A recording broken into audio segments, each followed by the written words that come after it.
Hi అండి. అందరికీ నమస్తే. మీకు ఈ స్టోరీ నచ్చితే ప్లీజ్ లైక్ చేయండి, షేర్ చేయండి, సబ్స్క్రైబ్ చేసుకోండి. మీ అభిప్రాయాన్ని కామెంట్ రూపంలో తెలియచేయండి. ఈరోజు స్టోరీ హృదయబంధం ఎపిసోడ్ 9. అభయ్ వాళ్ళ ఇంటికి వచ్చిన తొలి రోజు రాత్రి స్నేహకు కొత్త అనుభూతి మిగిల్చింది. ఎప్పుడూ హాస్టల్ గది 4 గోడల మధ్య ఒంటరిగా గడిపే స్నేహకు ఈ ఇంట్లో లభించిన ఆప్యాయత ఎంతో ఊరటనిచ్చింది. ఉదయాన్నే సూర్యుడి కిరణాలు కిటికీ గుండా గదిలోకి వస్తుంటే స్నేహ మెల్లగా కళ్ళు తెరిచింది. అభయ్ కేటాయించిన గెస్ట్ రూమ్ చాలా సర్దుబాటుగా శుభ్రంగా ఉంది. మంచం పక్కనే ఉన్న చిన్న చిన్న టేబుల్ మీద కొన్ని మంచి పుస్తకాలు కూడా ఉన్నాయి. స్నేహ లేచి ముఖం కడుక్కొని బట్టలు సరి చేసుకొని హాల్లోకి వచ్చి చూసింది. అక్కడ హాల్లో శారదా మేడం పూజ గదిలో దీపం పెడుతూ కనిపించారు. స్నేహను చూడగానే శారదా మేడం ముఖంలో చిరునవ్వు వెలిసింది. ఏంటమ్మా స్నేహ, రాత్రి నిద్ర సరిగా పట్టిందా? లేకపోతే కొత్త ఇల్లు కదా, ఏమైనా ఇబ్బంది అయిందా అని ఆప్యాయంగా అడిగారు. స్నేహ తలూపుతూ, లేదు మేడం, చాలా బాగా నిద్ర పట్టింది. ఇక్కడ వాతావరణం చాలా ప్రశాంతంగా ఉంది అని బదిలిచ్చింది. శారదా మేడం ఆమెను పూజ గదిలోకి రమ్మని చెప్పి ప్రసాదం ఇచ్చారు. అదే సమయంలో అభయ్ తన రూమ్ నుండి స్పోర్ట్స్ వేర్లో కిందకి వచ్చాడు. ఉదయపు జాగింగ్కి వెళ్ళడానికి సిద్ధమైన అభయ్ హాల్లో శారదా మేడంతో మాట్లాడుతున్న స్నేహను చూశాడు. గుడ్ మార్నింగ్ స్నేహ, రాత్రి హాయిగా నిద్రపట్టిందా మరి అని సరదాగా అడిగాడు. స్నేహ చిన్న నవ్వుతో గుడ్ మార్నింగ్ అభయ్ అని చెప్పింది. శారదా మేడం అభయ్ వైపు చూసి, ఏంట్రా పరిగెత్తడానికి వెళ్తున్నావా? కాస్త అటు ఇటు తిరిగి త్వరగా రా, టిఫిన్ చేయాలి అని చెప్పారు. అభయ్ సరేనని చెప్పి బయటకు వెళ్ళాడు. కొద్దిసేపటి తర్వాత అభయ్ జాగింగ్ ముగించుకొని తిరిగి ఇంటికి వచ్చాడు. స్నానం చేసి ఫ్రెష్ అయి డైనింగ్ టేబుల్ వద్దకు వచ్చేసరికి శారదా మేడం స్నేహ కలిసి అల్పాహారం సర్దుతున్నారు. స్నేహ వంటగదిలో శారదా మేడంకి చిన్న చిన్న సహాయాలు చేయడం చూసి అభయ్ మనసులో సంతోషపడ్డాడు. ముగ్గురు కలిసి డైనింగ్ టేబుల్ దగ్గర కూర్చొని టిఫిన్ చేయడం ప్రారంభించారు.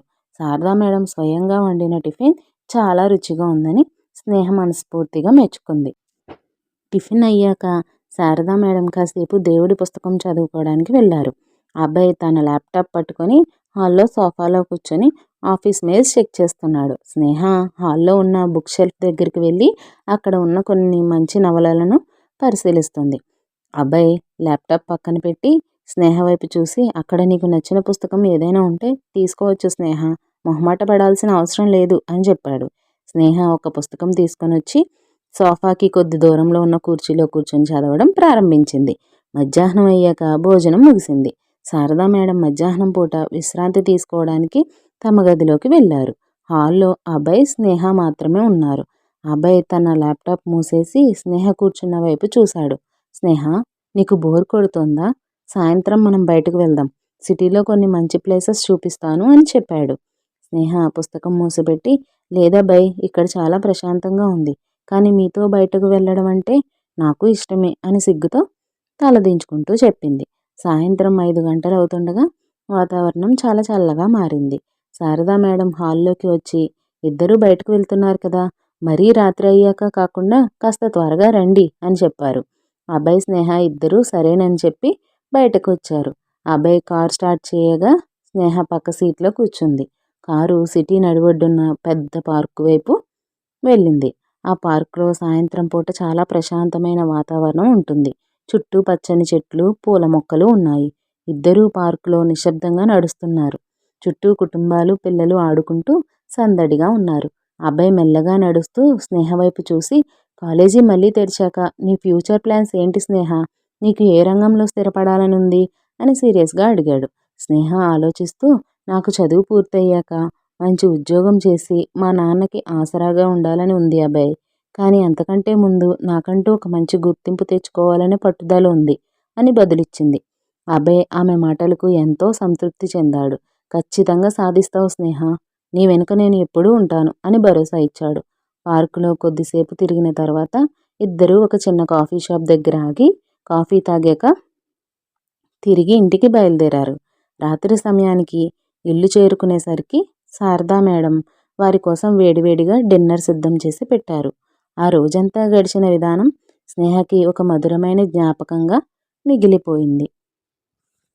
సెలవులు ముగిసే సమయానికి స్నేహ అబ్బాయి వాళ్ళ ఇంట్లోనే ఉంది. ఆ కొద్ది రోజుల్లోనే ఆ ఇల్లు ఆమెకు పూర్తిగా పరిచయం అయిపోయింది. శారదా మేడం ఆప్యాయత ఆమెకు తల్లి ప్రేమను గుర్తు చేసింది. కాలేజీ పునఃప్రారంభం కావడానికి ఒక్కరోజు మాత్రమే సమయం ఉండటంతో స్నేహ తన బట్టలు, పుస్తకాలను సర్దుకునే పనిలో పడింది. ఆపై తన ఆఫీస్ పనులన్నీ ముగించుకుని సాయంత్రం వేళ త్వరగా ఇంటికి తిరిగొచ్చాడు.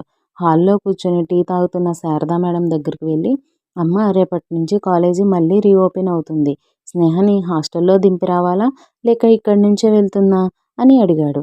శారదా మేడం నవ్వుతూ, అదేంట్రా అబ్బాయి, ఇన్ని రోజులు ఈ అమ్మాయి కదా మనతో ఉంది. ఈ హాస్టల్కి ఎందుకు పంపిస్తావు? డిగ్రీ పూర్తయ్యే వరకు ఈ ఇల్లే తన ఇల్లు అనుకుని ఇక్కడే ఉండమని చెప్పు అని స్పష్టంగా చెప్పారు. శారదా మేడం మాటలు విన్న అబ్బాయి ముఖంలో సంతోషం స్పష్టంగా కనిపించింది. వెంటనే అతను గెస్ట్ రూమ్ వైపు నడిచి వెళ్ళాడు.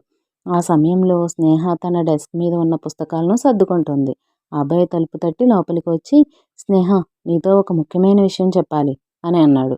స్నేహ ఆశ్చర్యంగా చూస్తూ, ఏంటబ్బాయి, అన్నీ సర్దేశాను కదా అంది. ఆ అబ్బాయి చిరునవ్వుతో, ఇక నుంచి నువ్వు హాస్టల్కి వెళ్లాల్సిన పని లేదు స్నేహ. మన ఇంట్లోనే ఉంటూ కాలేజీకి వెళ్ళాలని మా అమ్మ చెప్పింది. నాకు అదే ఇష్టం అని బదులిచ్చాడు. ఆ మాట వినగానే స్నేహ ఒక్క క్షణం ఉండిపోయి, అదేంటి అబ్బాయి, మీ ఇంట్లో ఉంటూ చదువుకోవడం అంటే ఇబ్బంది అవుతుంది కదా, మా నాన్న ఏమంటారో అని సంకోచించింది. ఆ అబ్బాయి ఆమె భుజంపై చేయి వేసి, ఇక్కడ ఎవ్వరికీ ఎలాంటి ఇబ్బంది లేదు. అమ్మ మనస్ఫూర్తిగా కోరుకుంటుంది. నువ్వు ఇంకెలాంటి ఆలోచనలు పెట్టుకోకుండా ఇక్కడే ఉండిపో అని ధైర్యం చెప్పాడు. మరుసటి రోజు ఉదయం కాలేజీ రీఓపెన్ కావడంతో అబ్బాయి, స్నేహ ఇద్దరూ కలిసి ఒకే కారులో కాలేజీకి బయలుదేరారు. కాలేజీ గేటు వద్ద కారు ఆగగానే విద్యార్థులందరూ ఒక్కసారిగా అటు చూశారు. కారు దిగిన స్నేహ ముఖంలో కొత్త ఆత్మవిశ్వాసం కనిపిస్తోంది. ఆమె నేరుగా తన క్లాస్ రూమ్కి వెళ్తుండగా మార్గమధ్యంలో రమ్య ఎదురుపడింది. రమ్య పరుగున వచ్చి స్నేహను హత్తుకొని, ఏంటే స్నేహ, సెలవుల్లో ఫోన్ చేస్తే సరిగ్గా మాట్లాడలేదు, అసలు ఎక్కడున్నావు? హాస్టల్కి వెళ్తే నువ్వు అక్కడ లేవని చెప్పారేంటి అని ప్రశ్నల వర్షం కురిపించింది. స్నేహ కొంచెం సిగ్గుపడుతూ, అది రమ్య, నేను ఆ అబ్బాయి వాళ్ళ ఇంట్లో ఉన్నాను అని చెప్పింది. రమ్య ఒక్కసారిగా ఆశ్చర్యపోయి కళ్ళు పెద్దవి చేసి, అబ్బా, ఇదా సంగతి, ఏంటో మేడం, మన లైఫ్ ఒక్కసారిగా టర్న్ అయిపోయింది అని సరదాగా ఆట పట్టించింది. ఇద్దరూ కలిసి క్లాస్ రూమ్లోకి వెళ్ళి తమ బెంచ్పై కూర్చున్నారు. కొద్దిసేపటికి ప్రొఫెసర్ వచ్చి సెమిస్టర్ సిలబస్, రాబోయే ప్రాజెక్ట్స్ గురించి వివరించడం ప్రారంభించారు. ఈసారి సెమిస్టర్లో స్నేహ మరింత శ్రద్ధ పెట్టాలని నిర్ణయించుకుంది. మధ్యాహ్నం లంచ్ టైంలో రమ్య, స్నేహ ఇద్దరూ క్యాంటీన్కి వెళ్ళారు. అక్కడ అబ్బాయి తన కొలీగ్స్తో మాట్లాడుతుండడం కనిపించాడు. స్నేహను చూడగానే అబ్బాయి చిన్నగా నవ్వి తల ఊపాడు. రమ్య ఆ దృశ్యాన్ని గమనించి, చూడు స్నేహ, మీ ఇద్దరి మధ్య అండర్స్టాండింగ్ రోజురోజుకు ఎంత బాగా కుదురుతుందో అని అంది. స్నేహ నవ్వుతూ రమ్యను తినమని తొందరపెట్టింది. కాలేజీ సమయం ముగిసిన తర్వాత స్నేహ నేరుగా అభయ్ కారు దగ్గరికి వెళ్ళింది. సెలవులు ముగిసి కాలేజీ మళ్ళీ యథావిధిగా సాగుతున్న కొద్దీ స్నేహ జీవితంలో బాధ్యతలు కూడా పెరిగాయి.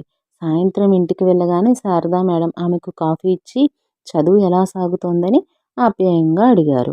ఆ రాత్రి భోజనం ముగిశాక అబ్బాయి తన స్టడీ రూమ్లో కొన్ని ఫైల్స్ చూస్తుండగా స్నేహ హాల్లో తన నోట్స్ రాసుకుంటుంది.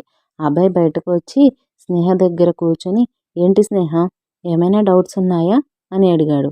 స్నేహ ఒక హార్డ్ ప్రాబ్లం చూపించి, ఇక్కడ కొంచెం కన్ఫ్యూజింగ్గా ఉంది అబ్బాయి అంది. అబ్బాయి దగ్గరకు జరిగి దాన్ని ఎంతో సులభంగా విడమర్చి చెప్పాడు. ఆ సమయంలో అబ్బాయి చూపులు తనపైనే ఉండటం చూసి స్నేహ గుండె వేగంగా కొట్టుకుంది. ఇద్దరి మధ్య ఉన్న ఆ నిశ్శబ్దమైన క్షణం వారి బంధాన్ని మరింత బలపరిచింది. కాలేజీ రోజులు చాలా వేగంగా గడిచిపోతున్నాయి. సెమిస్టర్ పరీక్షలు సమీపిస్తూ ఉండటంతో విద్యార్థులందరూ చదువుపై పూర్తి శ్రద్ధ పెట్టారు. స్నేహ కూడా తన చదువులో ఎలాంటి లోటుపాట్లు రాకుండా చూసుకుంటుంది. అబ్బాయి వాళ్ళ ఇంట్లో ఉండడం వల్ల ఆమెకు చదువుకోవడానికి మంచి ప్రశాంతమైన వాతావరణం దొరికింది.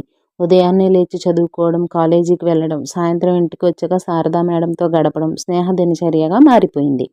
శారదా మేడం కూడా స్నేహను కూతురులా చూసుకుంటూ ఆమె ఆరోగ్యానికి, తిండికి ఏ లోటు రాకుండా చూసుకుంటున్నారు. ఒకరోజు సాయంత్రం కాలేజీ నుంచి రాగానే స్నేహ తన గదిలో కూర్చుని ముఖ్యమైన సబ్జెక్టుల నోట్స్ రాసుకుంటోంది. ఆ సమయంలో అబ్బాయి ఆఫీస్ పని ముగించుకొని కొంచెం త్వరగా ఇంటికి వచ్చాడు. హాల్లో శారదా మేడంతో కాసేపు మాట్లాడిన తర్వాత అబ్బాయి స్నేహ గది వైపు వచ్చాడు.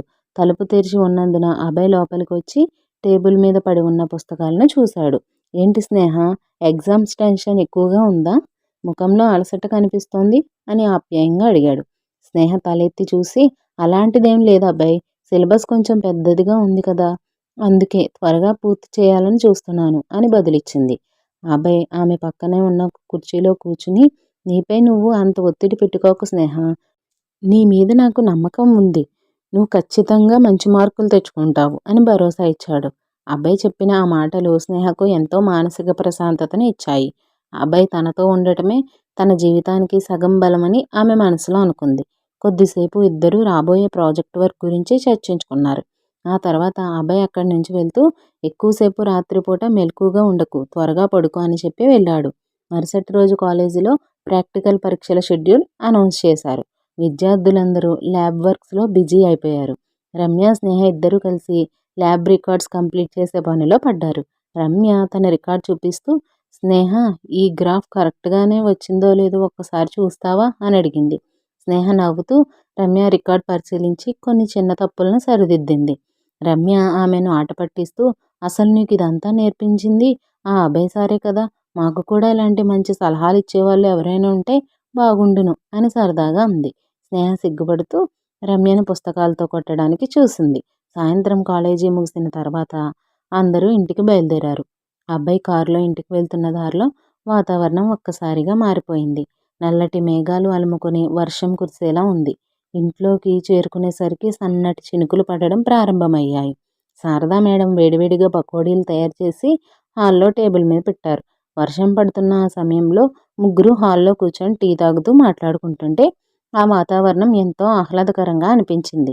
స్నేహ తన చిన్ననాటి జ్ఞాపకాలను కొద్దిగా పంచుకుంటూ ఇక్కడ దొరుకుతున్న ఆప్యాయత గురించి తలుచుకుని భావోద్వేగానికి గురైంది. రాత్రి భోజనం అయ్యాక వర్షం మరింత జోరుగా కురవసాగింది. చల్లటి గాలి ఇంటి లోపలికి వస్తూ ఉండటంతో శారదా మేడం త్వరగా పడుకోమని చెప్పి తన గదిలోకి వెళ్ళారు. అబ్బాయి తన గదికి వెళ్లే ముందు హాల్లో ఉన్న స్నేహ దగ్గరికి వచ్చి, చూసావా వాతావరణం ఎంత బాగుందో, ఇలాంటి రాత్రులే మనసుకి ప్రశాంతతని ఇస్తాయి అన్నాడు. స్నేహ కిటికీలోంచి బయటపడుతున్న వర్షాన్ని చూస్తూ, అవును అబ్బాయి, నా జీవితంలో ఇలాంటి ప్రశాంతమైన రోజులను నేను ఎప్పుడూ ఊహించలేదు అని చెప్పింది. అభయ్ ఆమె కళ్ళల్లోకి చూస్తూ సున్నితంగా నవ్వి, ఇది కేవలం మొదలు మాత్రమే స్నేహ, నీ జీవితంలో ఇంకా ఎన్నో మంచి రోజులు రాబోతున్నాయి అని ధైర్యం చెప్పి తన గదికి వెళ్ళాడు. మీకు ఈ స్టోరీ నచ్చితే ప్లీజ్ లైక్ చేయండి, షేర్ చేయండి, కామెంట్ చేయండి. అలాగే మన ఛానల్ని సబ్స్క్రైబ్ చేసుకోండి.